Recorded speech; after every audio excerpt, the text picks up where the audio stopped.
Thank you very much, everyone. Thank you. We continue to see evidence that our aggressive strategy is working and working at a very high level. Nationwide, the percent of tests that come back positive has declined very significantly.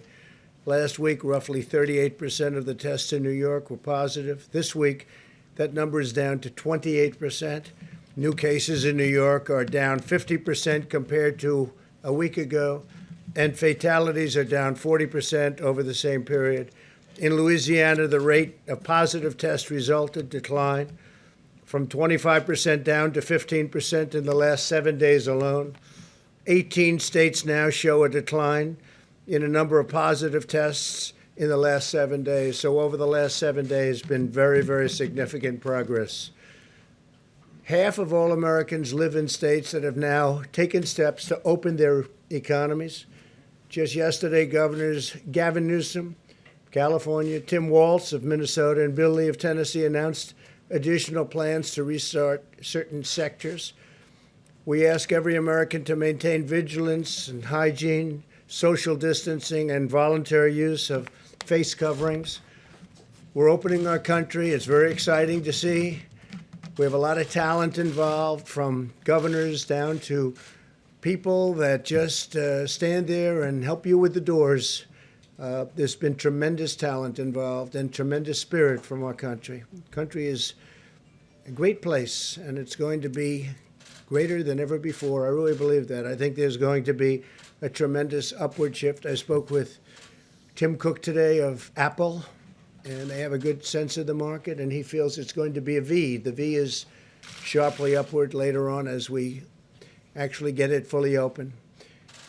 Today, I signed the Paycheck Protection Program and Healthcare Enhancement Act, providing $320 billion to keep American workers on the payroll.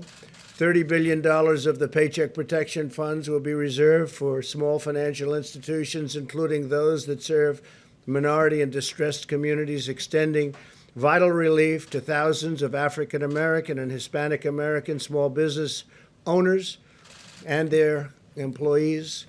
The bill also delivers $75 billion for hospitals, so badly needed for hospitals. They've taken a very big hit.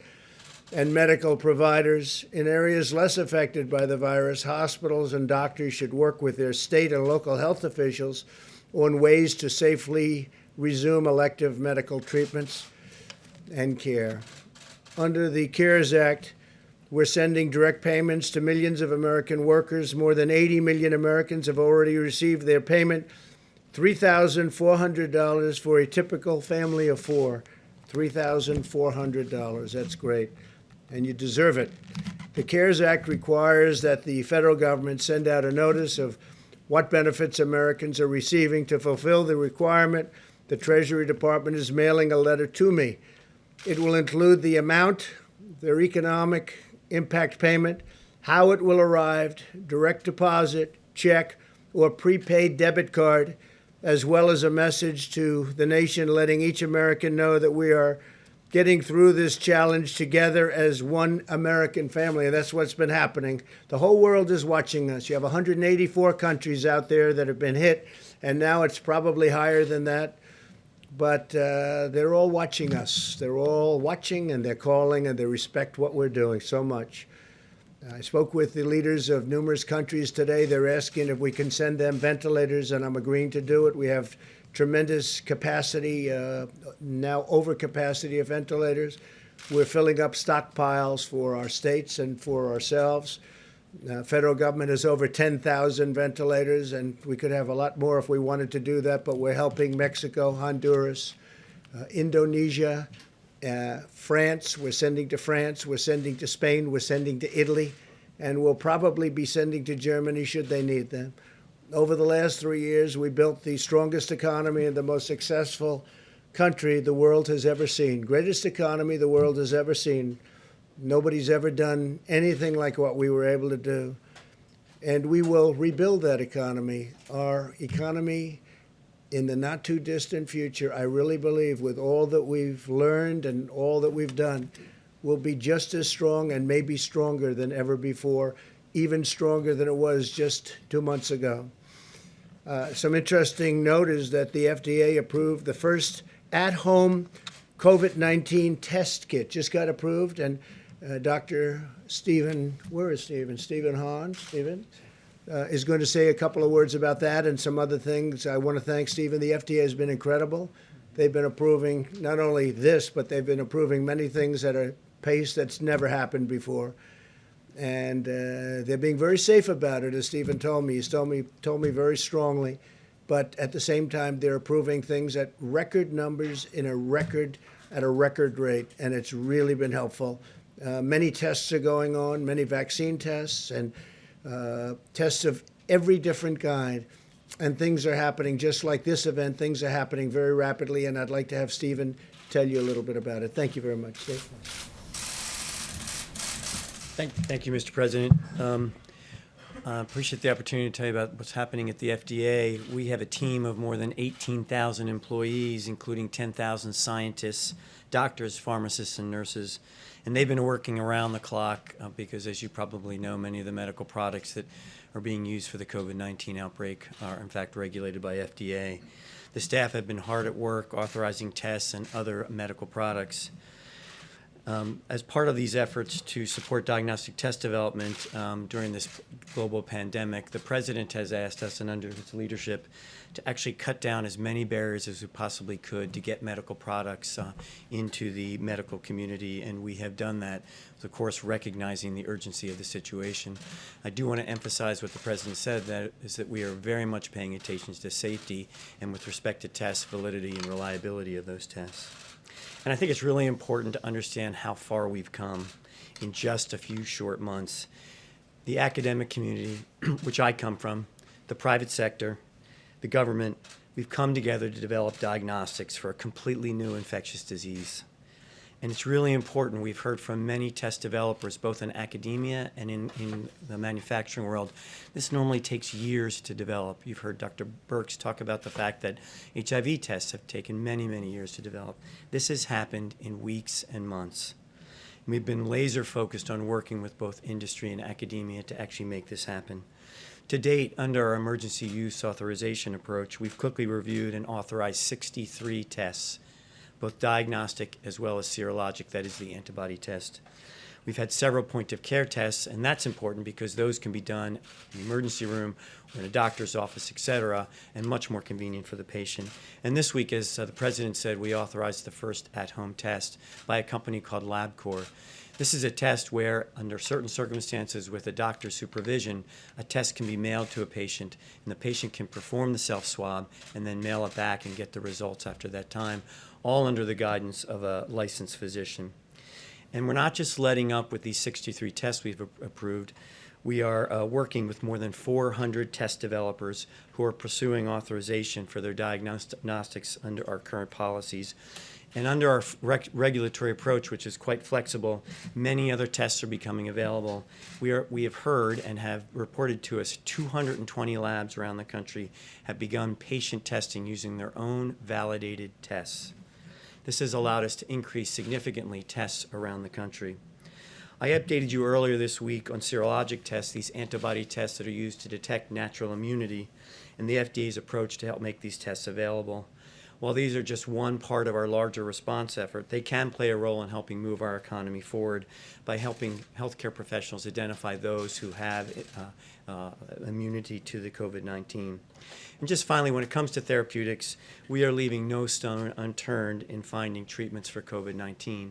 You do know that we don't have any approved currently therapeutics for COVID-19, but we are actively involved with both the academic and the commercial and private sector to find those. 72 trials of therapeutics are underway in the United States under FDA oversight, and 211 are in the planning stages. So we expect to see more. This includes convalescent plasma as well as antiviral therapies.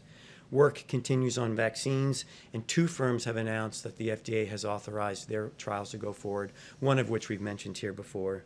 And finally, in response to the President's and task force requests, we've stood up the Coronavirus Treatment Acceleration Program. We are leaving no stone unturned, as I said, and we're working around the clock to develop these therapeutics.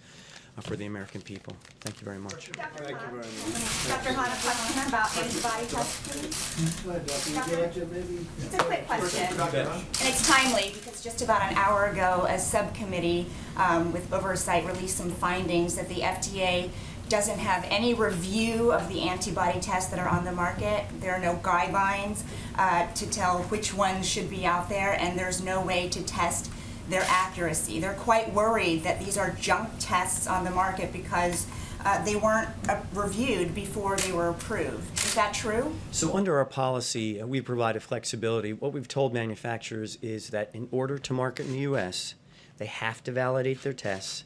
They have to tell us that they validated their tests.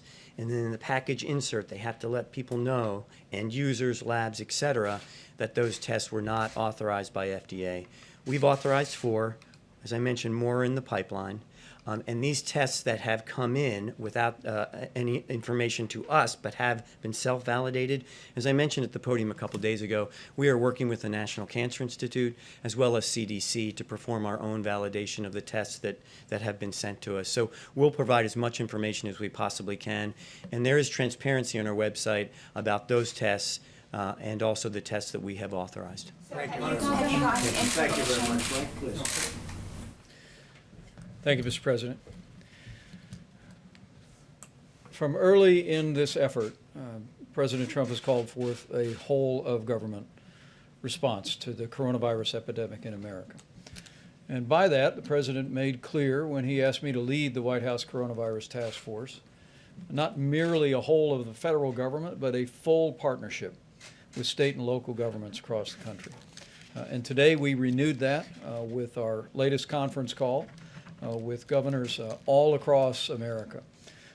We've met with them today specifically to speak about the progress that our governors are making, expanding testing across the country.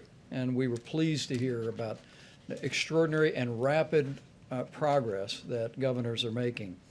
At the outset of the call, where we had more than 50 of our nation's governors, we, of course, had Pete Gaynor of FEMA report on progress. More than 35,000 National Guard stood up, 5,000 active duty military deployed in 10 states.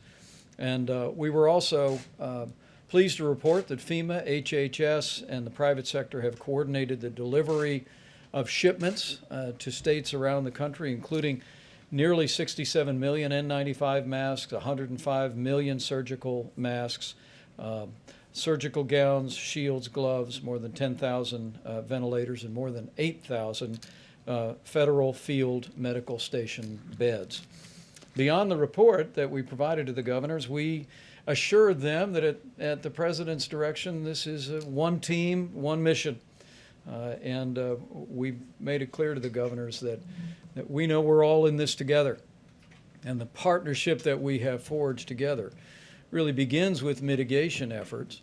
It moves to making sure our healthcare workers have the support they need, but also testing is in the forefront of all of our minds. We're working to make it possible for every governor to access the existing capacity to enable our states to be able to reopen responsibly under the phased approach that the President unveiled 1 week ago. A little bit of context, you may recall that 1 month ago, all of the testing that had been done in America, 80,000 Americans had been tested. But as of this morning, 5.1 million Americans have been tested for the coronavirus. A quick reminder to our fellow Americans, and this was something from our scientists today at the task force, we reminded governors of this as well, that as testing increases dramatically across the country, cases will increase as well. But people should not be discouraged by those numbers. We are looking at very positive trends in hospitalization, in emergency room entrances, and we continue to see, as we've said at this podium every day over the last several weeks, we continue to see positive progress, not just on the West Coast, but even where the coronavirus epidemic has most deeply impacted in areas of the greater New York City area, New Orleans, Detroit, and elsewhere. On our nearly 2-hour phone call today with those governors, we heard of the progress governors were making in implementing the resources that we've been working to provide them, not just the medical equipment, but also, as you recall, that map a week ago that showed where all of the equipment is all across the country in all 50 states. Governor Cuomo joined us for the call today. He spoke favorably of his meeting here at the White House, Mr. President, and his recognition that testing is a partnership between the federal and state governments. As Governor Cuomo said today, he understood that the federal government works with national manufacturing and supply chain, and the governors deal with the labs to expand and implement testing at the state level.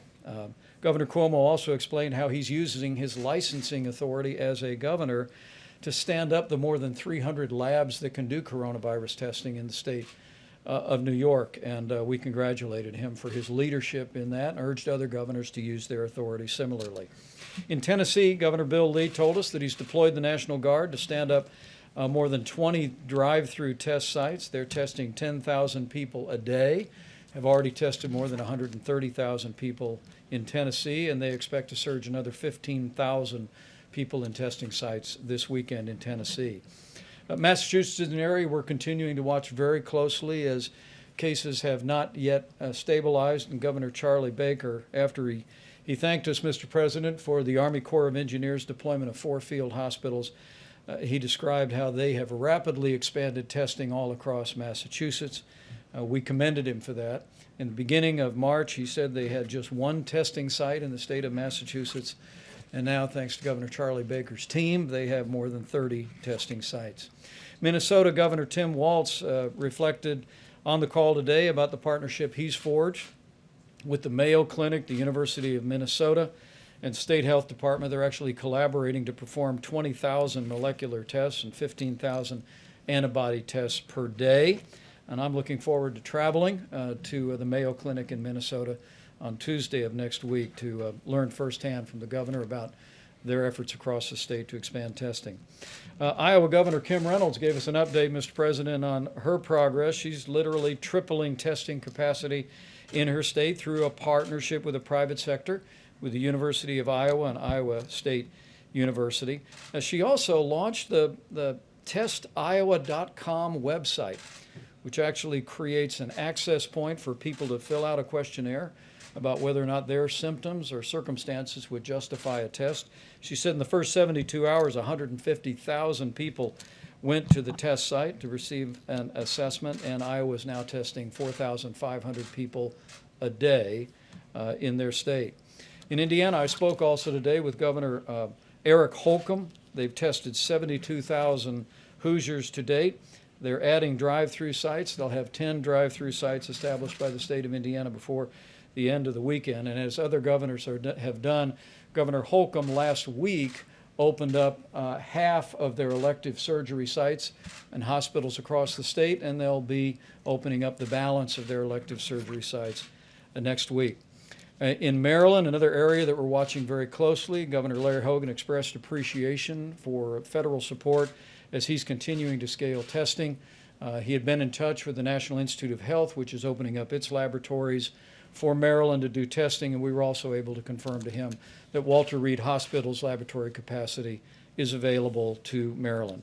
And in Utah, Mr. President, Governor Gary Herbert told us that he actually diverted 1,200 state employees to do contact tracing in their state. In the last 36 hours, 23,000 residents have also signed up for what they're calling their Healthy Together app. And they have 50 different testing locations across Utah and have tested 82,000 people in the state already. Other state examples, Mr. President, were just as inspiring. Governor Phil Murphy of New Jersey has forged a partnership with Rutgers University, working closely with the FDA. They've authorized a saliva-based test that is being deployed just at that site that's expanding their ability to track what continues to be a very challenging environment in New Jersey. And Governor Mike Parsons of Missouri, Mr. President, also told us how they'd worked with Google Marketplace to create an online portal for more than 200 companies in Missouri who have repurposed their manufacturing lines to create medical supplies to meet their need within the state. And in Connecticut, Governor Ned Lamont spoke about positive trend lines in Connecticut, which has been really at the center of the outbreak in the greater New York area. But he also said they were hoping to double testing over the next week. Mr. President, that's just a sampling of what we heard today. And I know it's an encouragement to you, and I trust it's an encouragement to people all across the country, that at your direction we are implementing a testing strategy that is supported at the federal level, but it is deployed and managed at the state level. And we want to express our appreciation to every governor across the country that are standing up all of those labs that are available, that are working with us and our supply chain personnel to make sure that the reagents and the swabs and the equipment is there to be able to process the tests. And we're going to continue to increase testing dramatically in the weeks ahead. So we want to thank our governors for the progress that we're making on testing and for their role in urging their citizens to practice the kind of mitigation and social distancing efforts that are really making real progress. We're one team, one mission, that's to save lives. And because of all the efforts that have been made at the state level, and the strong guidance that's come from the federal level, because of the amazing healthcare workers across this country and our first responders, but mostly, I believe, because of the cooperation of millions of Americans who've put the guidance into practice. Their cooperation and their prayers have set us on a path where we are slowing the spread, we are protecting our most vulnerable. And I truly do believe the day will soon come when we will heal our land and we'll be able to reopen America and put this great nation back to work. Thank you, Mr. President. Thank you very much. Mr. President?